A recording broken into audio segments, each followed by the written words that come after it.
This is my grandma's Kibbeh recipe. You start with 1 cup of number 2 bulgur wheat.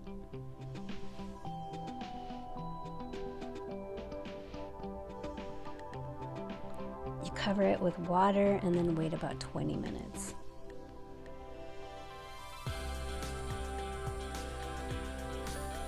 Then it's going to look like this. And you add 1 tablespoon of salt, 2 teaspoons of allspice,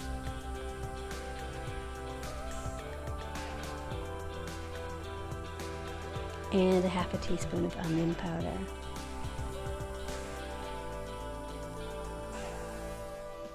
And then you add 1 pound of ground chuck.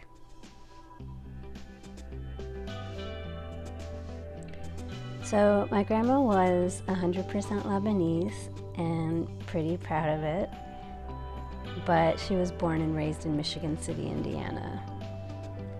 She loved to cook, but being from a small town, certain ingredients were really hard to get.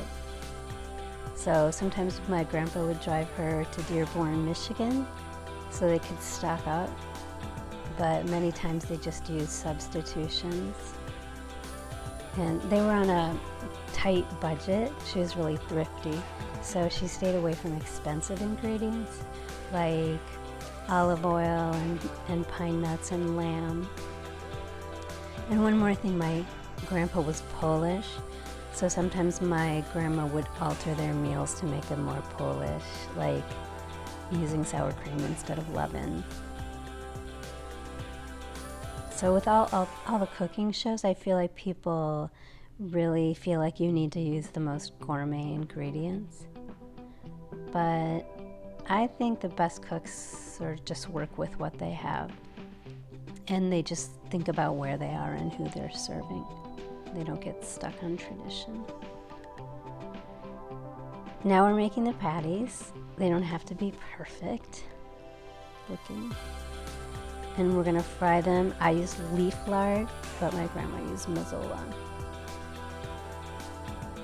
You're gonna fry them for about 2 minutes and then flip them.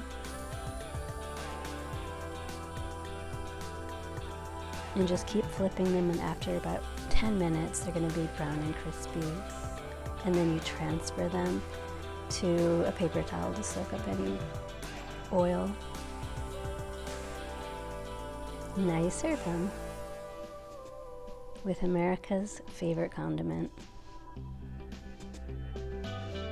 ketchup.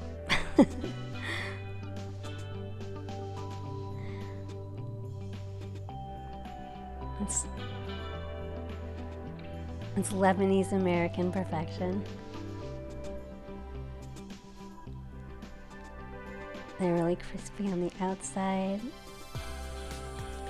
And they're really creamy on the inside, creamy and meaty. So that's my grandma's recipe. It's really easy to make, and it's cheap and it's delicious. So you should try it.